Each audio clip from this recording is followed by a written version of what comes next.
আপনাদের সবাইকে স্বাগত। আজকে আমি চলে এসেছি আমার বাপের বাড়িতে। আর দেখুন এপাশে মাঠে চলে এসেছি, কত সর্ষের ফুল, চারিদিকে শুধু সর্ষের ফুল ভর্তি। আর আমি যাওয়ার সময় কিছু সর্ষের ফুল তুলে নিয়ে যাব এখান থেকে। আর এই সর্ষের ফুলগুলো দিয়ে আমি পকোড়া বানাবো, রেসিপিটা করব। তো আপনারা প্লিজ পুরো ভিডিওটা দেখবেন। তো চলুন এখন আমি মাঠটা আপনাদের একটু দেখিয়ে দিই।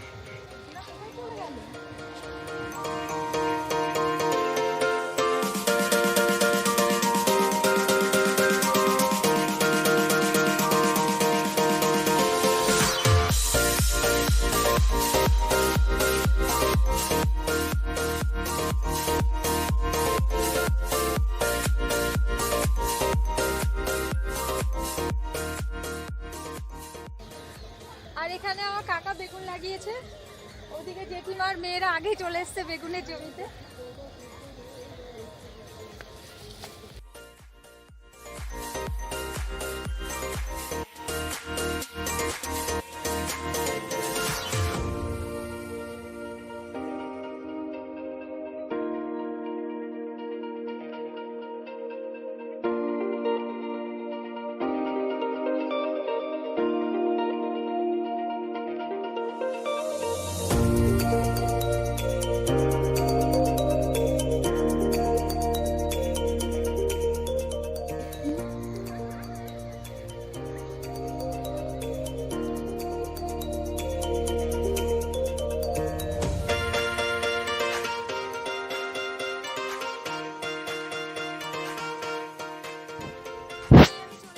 এখন আগে সর্ষে ফুলগুলো একটু বেছে নেব।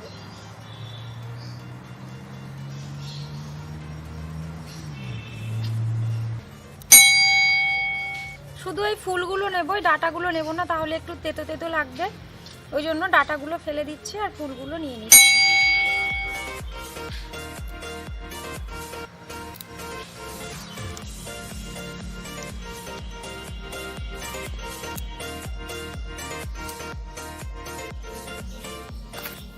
সর্ষে ফুলগুলো আমি বেছে নিয়েছি, এবার ভালো করে জল দিয়ে ধুয়ে নিয়ে আসবো।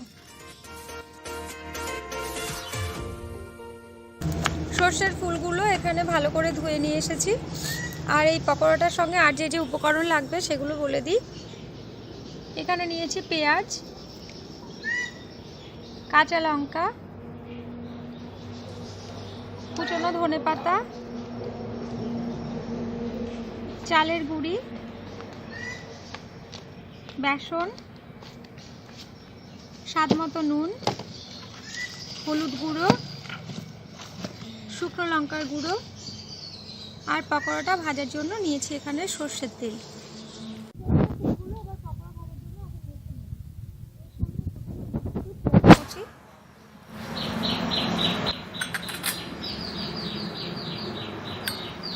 কাঁচা লঙ্কা,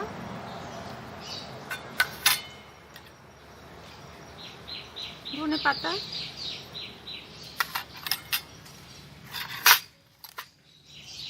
বেসন,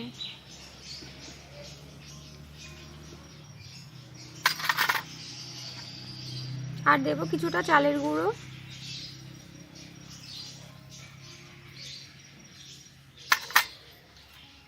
হলুদ গুঁড়ো, শুকনো লঙ্কার গুঁড়ো, স্বাদ মতো নুন।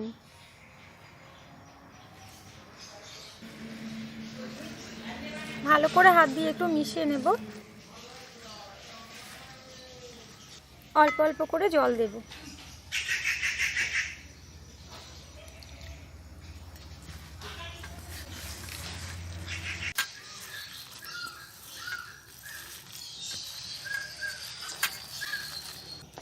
মাখা হয়ে গেছে, এবার পকোড়াটা ভেজে নেব।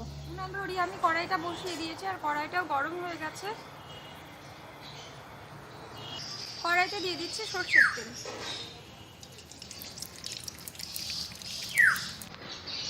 তেলটা গরম হয়ে গেছে, পকোড়াগুলো ভেজে নেব।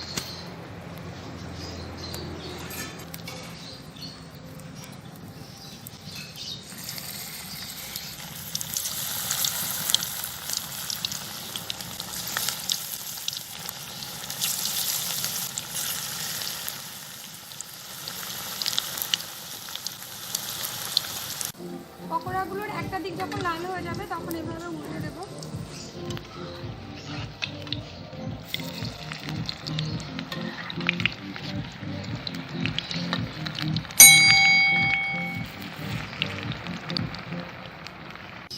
এই পকোড়াগুলো ভাজা হয়ে গেছে, তো আমি তুলে দিচ্ছি।